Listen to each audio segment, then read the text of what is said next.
I'm Daniela, a 19-year-old girl who is trying to figure out this crazy college world while pursuing the dream of becoming a doctor.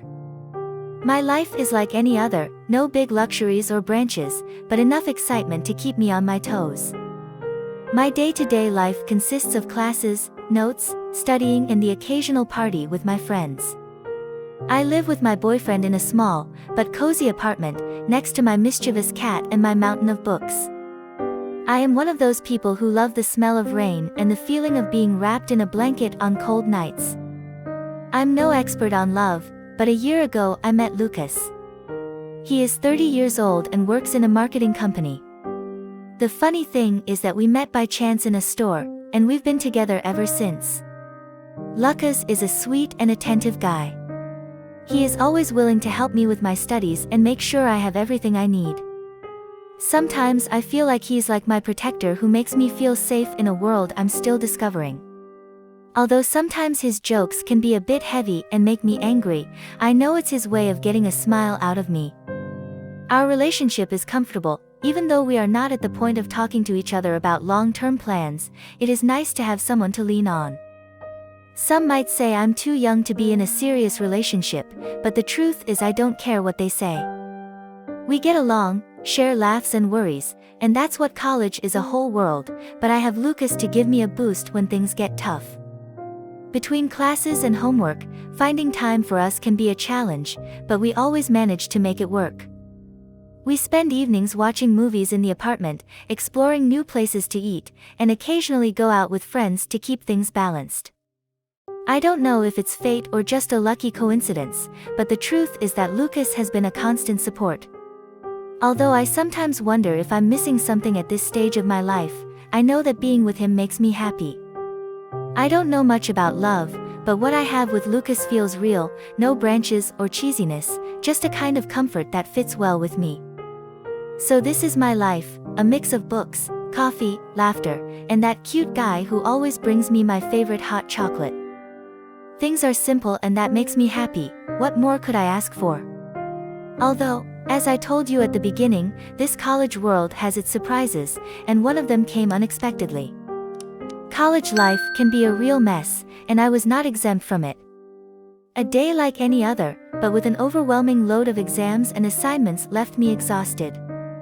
Who would have thought that after so much dedication my grades would not reflect my effort? But that's exactly what happened. My grades had gone way down. They weren't bad, but they definitely weren't what I expected.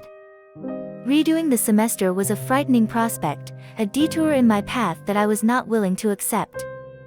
I needed to do something about it, and fast. In the midst of my frustration, an idea took shape in my mind. An idea that, even now, makes me feel a knot in my stomach. The idea of trying to seduce the professor. Yes, it sounds as ridiculous as it sounds. I had no experience in flirting, and I didn't even know if it would work. But my desperation and wounded pride led me to seriously consider it. And so, armed with unusual determination, I found myself in Professor Garcia's office. A man in his mid-50s, with a serious look and a reputation for being strict, but I was nervous, but feigned assurance as I entered his office. I explained my situation as I had been struggling with my grades despite my dedication. I felt his gaze analyzing me, and at that moment I realized the insanity I was about to attempt. But I was determined. I had come this far and I couldn't back out. Garcia listened intently and his dark eyes seemed to search mine for something. He talked to me about the importance of hard work and responsibility, and he was right in every word he said. But my mind was focused on something else. Would it work if I tried to flirt with him? Could I get him to change my grades? It was dangerous ground, and I wasn't sure if I was willing to cross that line. Finally, Professor Garcia sighed and seemed to consider my request. I felt the weight of tension in the air as I waited for his. Then, in an unexpected twist, he suggested that I could do an additional project to improve my grades. There was no hint that I needed to do anything beyond academics. It was clear that Garcia had integrity, and he was unwilling to give in to my manipulations. I was relieved on one hand, but also embarrassed that I had even entertained the idea of my charms to get what I wanted. I left the office with my head down and a sense of frustration in my chest. Although I hadn't crossed the line, I knew I had been one step away from doing so, willing to betray the trust of my boyfriend and myself, all for the sake of improving my grades. Days passed and the proposal to Professor Garcia was still my only way to raise my grades. Although I had put aside my foolish plan of trying to seduce him, the situation was still tense. Every time I walked into his class, I felt a blush on my cheeks. I couldn't stop thinking about how I had been willing to ditch that line to raise my grades. Gradually, our conversations about the extra project became more frequent. Although it was all strictly academic, I couldn't help but notice that Garcia looked at me differently. Sometimes, our gazes would meet for a little longer than necessary. I didn't know if I was imagining things. But his demeanor had changed since that day in his office. In one of the classes, after the discussion about the project, Garcia approached me and asked me a question that took me by surprise. "Daniela, have you ever thought beyond medicine? I mean, have you thought about exploring other areas, other interests?" Her question was not inappropriate. But the way she said it, the way she looked at me, made me uncomfortable. I responded with a shrug and a nervous smile. "Not much, medicine is my main focus right now." My voice sounded louder than I expected amidst the silence of the aula. Garcia sensed, but his gaze was still fixed on me, as if he was looking for something else. The classes continued and every time I was in his presence, I felt his gaze and attention charged with desire that I could not ignore. It wasn't just in my head, I was sure there was a change in her attitude towards me. But even if his behavior was a little inappropriate, he was still my teacher and I had Lucas, someone who had been by my side supporting me and helping me with every little thing I needed. Over time, conversations about the project became more personal. Garcia would share anecdotes from his youth, his travels and his experiences. He would tell me stories that went beyond medicine and showed me a different side of him. I also shared parts of my life, my desires to be a doctor and my dreams of traveling the world someday. I can't deny that I enjoyed these conversations. They were like an escape from my academic worries and daily routine. But deep down I knew it was all part of my plan to boost my grades. Although our talks were not explicitly inappropriate, I knew I was in dangerous territory. One day, after class, Garcia stopped me before I could pack my things. "Daniela, can I talk to you for a moment?" His voice was soft, but laden with something I couldn't identify. I nodded and followed him out of the aura. At that moment many things came to my mind. I came out of speech after the class with Professor Garcia. He seemed to want to talk to me about the additional project he had mentioned. It was a conversation I couldn't avoid, although I felt a little nervous about how it was going to unfold. We stood in the hallway, out of the reach of prying eyes. Garcia seemed calm, but there was something in his expression that I couldn't decipher. "Daniela, I want to talk about the project I proposed to you," he began, his dark eyes fixed on mine. I nodded, trying to look calm despite the nerves I felt in my stomach. "Sure, I'm willing to do whatever it takes to improve my grades," I replied, trying to sound confident. He smiled, but there was a tinge to his smile. "I'm glad to hear that, Daniela. I think it would be beneficial if we worked together on the subjects you find most difficult." He moved a little closer, and his tone of voice changed subtly. His comment took me by surprise, but I tried to keep my composure. "That sounds great. I appreciate your help." My words were sincere, but there was something else in the air. A tension I couldn't ignore. Garcia tilted his head, staring at me. "You know, Daniela, I like working with committed students. And I'm willing to go out of my way to make sure you succeed." His gaze became intense and I could feel the change in the atmosphere. My thoughts raced, as I tried to decipher his words. There seemed to be a double meaning in them, something beyond academic. Was he implying something else? Or was he just being polite in the way he spoke? I decided to take advantage of the situation. He was willing to help me improve my grades, and I was willing to do what was necessary. "Thank you, Professor. Your support means a lot to me," I replied, trying to keep my voice steady, but also playful. He smiled again, but this time his smile had a tinge of complicity. "I am sure we will find ways to work together, Daniela. Not only in your studies, but in other aspects of your life as well." His gaze lingered on mine, and his expression was suggestive. Then I understood. There was innuendo in his words, and I was willing to use the situation to my advantage. If I could use his interest to improve my grades, why not? So I responded with a playful smile. I would be happy to work together on anything that could improve my performance. My words had double meanings, and we both knew them. Her smile widened and her gaze became more intense. "That's what I like to hear, Daniela. And I'm sure we'll find times to talk more about this, outside of class time." There was an invitation in his tone. It was my chance. He was willing to take this beyond academics. He had understood my intentions. After all, I would have been willing to do much worse for my grades. "So, what do you suggest?" I asked, my words laden with innuendo. He leaned a little closer and I could feel his in my ear as he answered. "You could come to my house, outside of class time. Could we work on the topics you cite to reinforce in a more relaxed setting?" Her voice was soft, but suggestive. I knew exactly what he meant, and I was willing to do it, not for him, but for myself and my goal of improving my grades. "Sounds like an excellent idea. I am willing to do whatever it takes to succeed in my studies." My words were a play on words, and we both knew it. We concluded the conversation with a shared smile, a complicity that had crossed a dangerous line. But I was determined to do whatever it took to achieve my goals, even if it meant taking advantage of a situation I knew was wrong. The game had begun and I was willing to play it to the end. The following week, the day I had arranged with Professor Garcia, came quicker than I expected. I was determined to follow through with my plan, even though I knew I was entering dangerous territory. After class, as my classmates dispersed, I pulled out my phone and texted Lucas, my boyfriend. "Hi, honey, I just wanted to let you know that I'll be staying a little late at the university today. We're working on a project with the girls. Don't worry, I'll be home when I'm done, kisses." It wasn't the first time I made up an excuse to stay a little later at the university. So I didn't think it would arouse suspicion. I put my phone away and headed for the meeting point we had agreed on with Professor Garcia.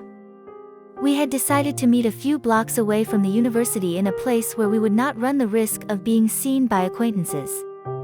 I walked with a confident step, trying to ignore the nerves I felt in my stomach. I arrived at the place and saw his parked car on the corner. Professor Garcia was inside, waiting for me. I approached and he opened the door from inside.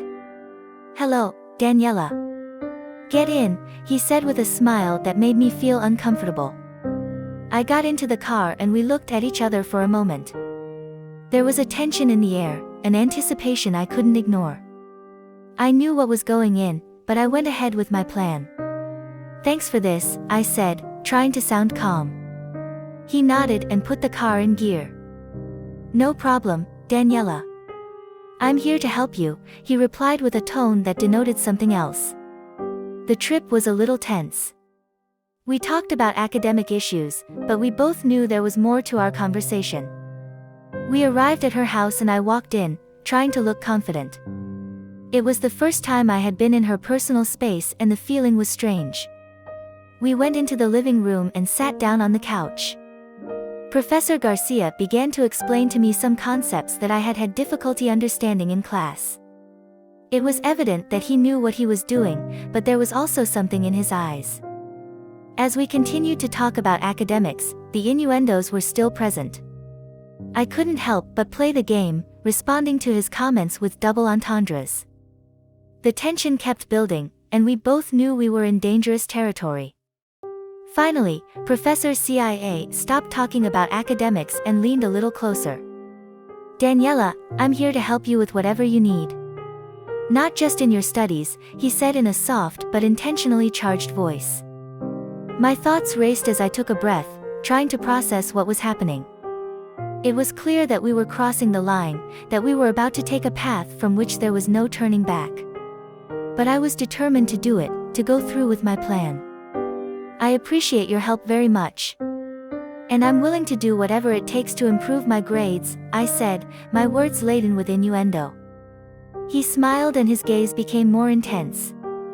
Daniela, sometimes things get complicated, but we can also find ways to simplify them, he said, with a suggestive smile. She knew what he was suggesting and was willing to take advantage of the situation. I agree, Professor. It is always better to find more efficient ways to achieve our goals, I replied, my voice laden with complicity. The tension became noticeable, and we both knew we were about to cross a line we shouldn't have. But the emotions and desire were so intense, they pulled us toward a place from which we could not return. Without further words, without further glances, our lips met in a fiery and forbidden kiss. The sofa became a witness of unbridled passion. Hands explored unknown territories, caresses became urgent and the barriers we had established crumbled. Guilt and logic vanished in that instant, replaced by a mutual surrender to the temptation we had created. Although I had never been with a mature person before, I had enjoyed that moment. I could tell the professor was experienced. After that encounter, everything changed. The classes became a dangerous game of glances and secret messages. Every time we were close, I felt his provocative gaze. Although I tried to maintain a normal facade in front of the others, I also felt a bit of guilt for my boyfriend, even though I was doing it just to improve my grades. The night I returned to our apartment, I tried to pretend and act normal. I greeted my boyfriend as if nothing had happened, while inside I knew what I had just done. Eventually, Garcia mentioned that he was considering raising my grades. His words were provocative, but I knew what he really meant. He had gotten what he wanted, and I was still trapped in this complicity with my professor by choice. Even though I knew it was wrong, I couldn't help but feel a strange satisfaction at the situation I was in. I had manipulated him to improve my grades. And so the situation continued amid secrets and lies. Meanwhile, my boyfriend was still by my side, oblivious to what was going on in my academic and personal life. After that meeting, things changed drastically. Professor Garcia kept his word and my grades began to improve. It was a secret shared between us, an illicit connection that was reflected in the grades that appeared on my transcript. I had achieved what I wanted. I had no intention of continuing to see him, I only did it for my grades. I decided to end it. There were no arguments or broken promises, I just distanced myself. Our chance encounter was left behind, hidden in the shadows. The situation, however, continued to be tense. Every time I had an interaction with the professor in speech, I could feel his gaze on me. I knew my face also showed traces of what we had shared. Although I had closed that door, the king remained a complicated part of this story. My boyfriend was still by my side with no idea of the secrets he carried. Our daily relationship continued and every smile, every loving gesture, was also laden with a weight that I alone knew. I had never cheated on my boyfriend, so I had to deal with the memories I shared with Professor Garcia. The days passed and the semester progressed. Although things seemed to have returned to normal on the surface, I knew that the complicity that had emerged between Professor Garcia and I would not completely disappear. Every moment it was as if we were both remembering what had happened, even in the midst of the distance I had established. Professor Garcia continued to be a factor in my academic life. But over time our interactions became more normal. I had decided to let go of that planned and dangerous part of what had happened, and focused solely on the student-teacher relationship. Although the meaningful glances had diminished, there were still fleeting moments when we would reminisce about what we had shared. Occasionally, I would find myself thinking about the couch where I had had sex with my teacher, and conflicting thoughts would come to me. On the one hand, I felt a twinge of regret, but on the other a spark of excitement at the audacity of what I had done. It wasn't an easy decision, and to tell you the truth, it's not something I'm proud of. As time passed and grades began to improve, I was caught between the satisfaction of having achieved my goals and the guilt that gnawed at my insides. No one else knew what had happened between me and Fazer Garcia, and I wanted to keep it that way. I told no one about our fateful meeting. It was a secret I carried alone, like a burden that weighed on my shoulders. But, despite everything, something in me felt grateful for the opportunity that had been presented to me. My grades improved, and with it my academic future became more promising. Although I had achieved what I wanted, I had no more encounters with Professor Garcia. Our story remained there in that dark and complicated chapter of my life. It was a chapter one preferred to keep closed and buried in the past. Classes continued, the university progressed, and my relationship with my boyfriend continued. Although the situation with the professor was behind me, I couldn't help but feel a twinge of guilt every time I looked at my boyfriend. He had been there for me from the beginning, supporting me in my studies, and every step remained. He didn't deserve the lies and secrets he hid. Over time, the guilt began to dent my conscience. I appreciate my boyfriend and am grateful for his unconditional support. He had no idea what happened, and I honestly don't know how he would react if he found out. I keep telling myself that what I did was in pursuit of a better future. But I can't help feeling that I betrayed the trust he placed in me. In my mind, my boyfriend is still the pillar in my life.